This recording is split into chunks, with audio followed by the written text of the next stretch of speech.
గత 10 ఏళ్లలో ప్రభుత్వ పాఠశాలలు నిర్లక్ష్యానికి గురయ్యాయన్నారు సీఎం రేవంత్. ప్రభుత్వ బడుల్లో సదుపాయాల కల్పనకు తమ ప్రభుత్వం అధిక ప్రాధాన్యత ఇస్తోందన్నారు. విద్య విలువ తెలుసు కాబట్టి విద్యాశాఖను తన వద్దే ఉంచుకున్నానని పేర్కొన్నారు. విద్యార్థుల ఉద్యమాల కారణంగా తెలంగాణ రాష్ట్రానికి చట్టబద్ధత వచ్చిందని గుర్తు చేశారు. వనపర్తి జిల్లా దేవరకద్రలో 1.7 కోట్ల వ్యయంతో నిర్మించిన జెడ్పీ బాలికల ఉన్నత పాఠశాల నూతన భవనాన్ని ప్రారంభించిన సీఎం విద్యార్థులతో ముఖాముఖి నిర్వహించి వారి అభిప్రాయాలను సేకరించారు. చదువే తల్లిదండ్రుల కళ్లల్లో నిజమైన సంతోషాన్ని నింపుతుందని సీఎం రేవంత్ అన్నారు.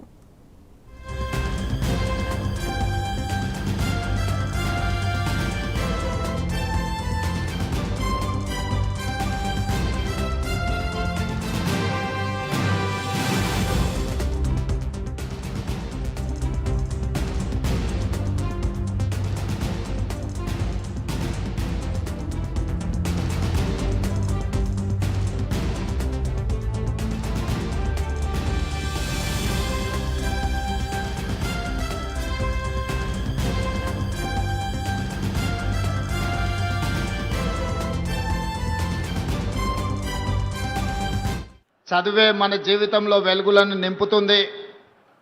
చదువే మన జీవితంలో మార్పును తెస్తుంది. చదువే మన భవిష్యత్తును నిర్ణయిస్తుంది. చదువే మన గ్రామంలో, మన ప్రాంతంలో మన ఆత్మగౌరవాన్ని నిలబెడుతుంది. ఈ చదువే మన తల్లిదండ్రుల కళ్ళల్లో ఆనందాన్ని నింపుతుంది.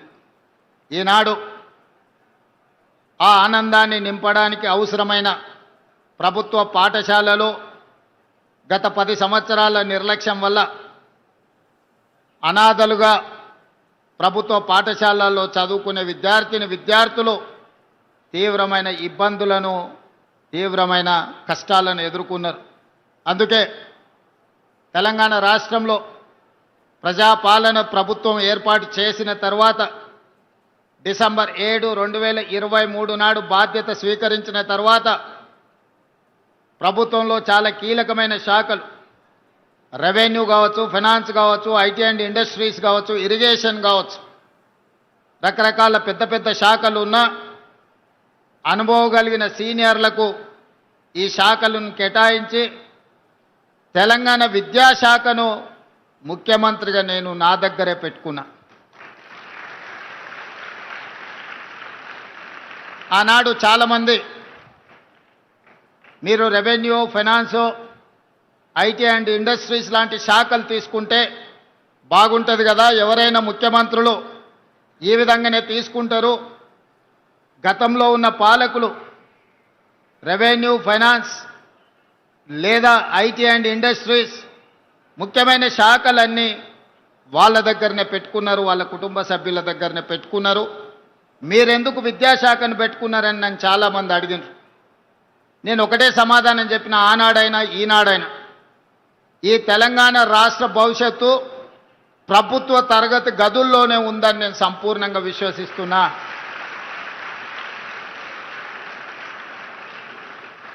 కొట్లాడి తెచ్చుకున్న తెలంగాణ, వందలాది మంది పిల్లలు త్యాగాలు చేసి తెచ్చుకున్న తెలంగాణ, ఎవరు ఫాలో చేయడం, అసమర్థులు పరిపాలనలో ఉండడం శాశ్వతంగా ఈ తెలంగాణకు తీరని నష్టం చేకూరుస్తుంది. ఆనాడు తెలంగాణ ఉద్యమంలో రాజకీయ నాయకులు, ప్రజాప్రతినిధులు ఆత్మ బలిదానాలు చేసుకోలేదు. రాజకీయ నాయకులు, ప్రజాప్రతినిధులు ఆనాడు తెలంగాణ ఉద్యమంలో పాల్గొన్నప్పుడు తెలంగాణ రాష్ట్రాన్ని మనం సాధించలేదు. ఎప్పుడైతే తెలంగాణ విద్యార్థులు, ఉస్మానియా కాకతీయ యూనివర్సిటీల విద్యార్థులు ఉద్యమ బాట పట్టినరో, తెలంగాణ నినాదాన్ని అందుకున్నారో, గల్లీ గల్లీలో జయ జయ తెలంగాణ నినాదాన్ని వినిపించినరో, ఆనాడే రాష్ట్ర కేంద్ర ప్రభుత్వాలు దిగివచ్చి తెలంగాణ రాష్ట్రానికి చట్టబద్ధత కల్పించి తెలంగాణ రాష్ట్రాన్ని ఏర్పాటు చేసింది.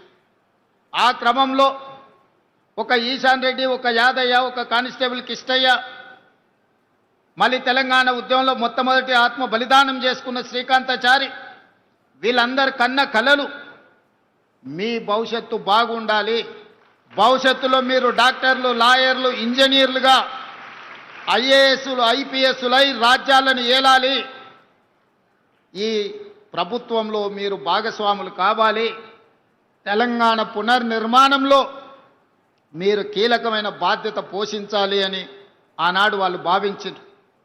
మరి ఆ త్యాగాలకు గుర్తింపుగా ఆ త్యాగాలను గౌరవించడానికి అవసరమైన ప్రణాళికలు 10 సంవత్సరాల నాటి ప్రభుత్వం చేపట్టలేదు. ఉస్మానియా యూనివర్సిటీ 100 సంవత్సరాల శుభకార్యాన్ని కూడా ఆనాడు సరైన విధంగా జరుపుకోలేని పరిస్థితులు.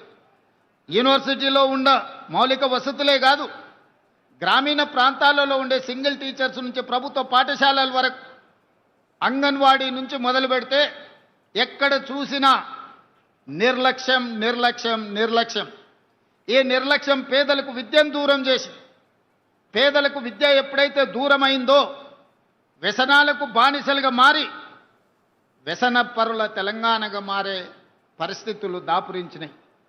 అందుకే వీటన్నిటిని దృష్టిలో పెట్టుకొని ఈనాడు ఇక్కడున్న మా టీచర్లకు, నిరంతరం తెలంగాణ ప్రతిష్ట పెంచడానికి పనిచేస్తున్న మా ఉపాధ్యాయులకు ఒక అంశాన్ని నేను గుర్తు చేయదలుచుకున్నా. ప్రభుత్వ పరంగా 26,000 పాఠశాలలు ఉంటే ఈ 26,000 పాఠశాలల్లో 18 లక్షల మంది విద్యార్థులు చదువుకుంటున్నారు. కానీ అదే ప్రైవేట్